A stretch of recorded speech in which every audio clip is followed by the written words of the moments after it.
would be I call in prescriptions, I sort out medicine, I take my friend to the doctor, I go grocery shopping, and I fix some meals, make sure his appointments are straight for the doctors. Those are some of the things as a caregiver that I do. And I guess when you're a caregiver, now that I know that that's what I am, I'm a caregiver, you step up and you do the things that are necessary for a person who's your friend, a person who has touched your heart. And the person who has touched my heart is my business partner, my friend, Talmadge. Talmadge, will you introduce yourself? Tell them a little bit of something about you. Well, my name is Talmadge Dixon, and I guess you'd say I'm still a real estate broker. And it's just what I do, what I've done for the last 40, 50 years. So I guess that's what I am.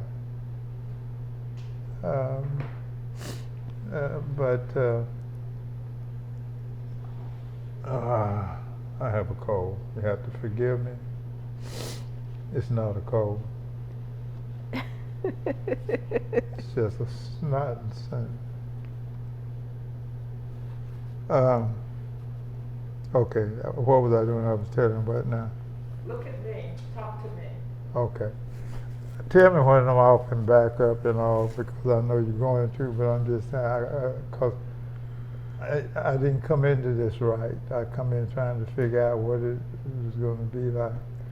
Yeah. And I've been better off if I had known all along. But where do I start? Okay. I said who I was. Yes, and you're a real estate broker. I'm a real estate broker. And you've been in real estate all of your life. All of my life. You said 40 or 50 years, but it's really been about 65 or more years. Yeah, when you tell the real age, it's hard to do that. Yeah. Well, tell your age. But how old are you? I'm 88. 88. And I met Talmadge in the gym, because at one time he was doing personal training, and that's when we found out we were both in real estate, and so we became real estate partners. I've been working with him for about 20 years in real estate, and so the time moves on, and next thing you know, this is where we are. I'm a caregiver for my friend Talmadge. And I wanted to mention some things about caregiving, because once I found out that was the label that I had to do some research on caregiving. And I'm still learning how to handle different situations that happen when you're doing caregiving. And one of the things is that I sort of like to be in control. And I found out that you're really not in control of anything. And you have to operate with patience. And so over the last year, that's been about how long I've been caregiving for Talmadge, I've developed quite a bit of patience. I'm real surprised at that. And you just have love for the person that you're caregiving. And you learn to space out different things, because you can't do everything at one time. And at first I used to think, well, let's schedule all your doctor's appointments on one day. Well, that's really a little too much. So you learn how to space things out, accomplish one thing at a time. And also you learn, how long does it take him to get ready to go to the doctor? You know, I can get ready in 30 minutes, but it takes a little longer for him. So once you know that, then you incorporate that time into your schedule. So those kind of things. And also, what type of foods does he like? I try to prepare the type of foods he like and the type of foods that would be nutritional for him.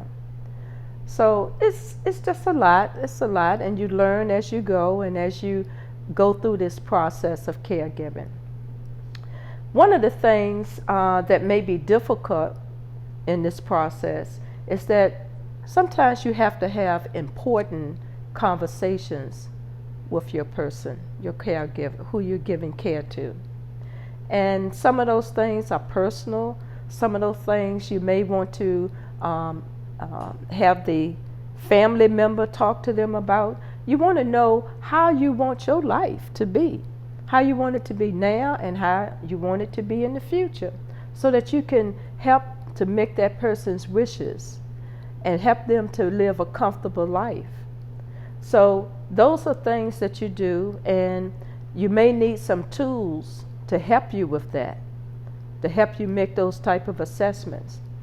And if you go online, you'll find that if you put in the word caregiving or caregiver, a lot of information pops up, a lot of information. And so I did that, and I have put together a book so that all the information that I researched online, I have it right here at my fingertips. Because right now, I don't need a whole lot of this because I'm just doing some basic things for Talmadge, but maybe things may change. And that way, I can go through my book and look up if I need somebody to help me, and you need to develop a team of people to help you with your caregiving, then I have all my resources right here. Or if something comes up and I may need to call for assistance on something, I have my resources. And on the internet, if you look up, AARP has a lot of information. And if you go to their site, you should find exactly what you need. And I also found that the Veterans Affairs website has a lot of information too, especially if you're taking care of a veteran. And it's another website, the National Institute of Aging. They have a lot of information on caregiving. But in addition to some of the things, and you're not going to tell them how delicious my meals are, I've developed some cooking skills over the last year. So you She's the best cook in the world. And I didn't get him to say that. As far as I'm concerned, I mean, and your meals is always on time. I guess I would have by now starved to death because I'm one of those people that don't have a time to eat. I just eat when I get to it. And she makes sure that I'm on time, and she gives me what she thinks is best for me, and I don't question it because we've been together long enough to know that what she's doing is in my best interest. And so it's hard to say how much you appreciate something like that. You can't put it into words. It's just a person becoming a part of you. I get a little emotional. Yeah. That's okay. But I do the best I can. And like I say, I'm still learning. I'm still under construction with this caregiving process. I still haven't learned how to make oatmeal the way he likes it. But we do pretty good. We do pretty good. So thank you for saying that. I appreciate it. And in addition to caregiving to a loved one, do not overlook yourself, which is self-care. And that's something that I've had to really schedule and make sure that I get that in. And when you're feeling overwhelmed, sometimes you can feel overwhelmed, and you should take time for yourself and maybe perhaps schedule something that you do, one of the activities that you like, schedule something on a regular basis. I like to go hiking, so I try to go hiking once a month. I like to go for long walks or go to the gym and work out. That helps also. And when you have this time for yourself, you can come back and feel like you are responsible and that you are renewed to take care of the person, your loved one. And so I wrote down a few things that I wanted to mention about self-care. And I've learned some things since I've taken this position that I didn't apply for. But I'm learning and growing as a person also. When it comes to self-care, I have 4 things that I've written down that I think are very important. One is to be realistic about what you can achieve, to be realistic. And I'm one of those people who like to have a to-do list every day, and I have all these things on the to-do list, and then you get frustrated because you don't accomplish them. So be realistic on what you can achieve each day. Number 2 is keep some things in your life that matter to you and to make you feel more balanced and happy. Happy is a good thing. So you want to do some things that make you feel happy.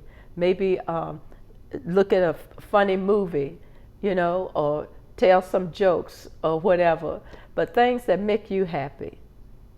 Number 3 is to find the positives in the situations or name something that you are grateful for, especially during difficult times. Always look for the positive, look for the upside in things, because it's there.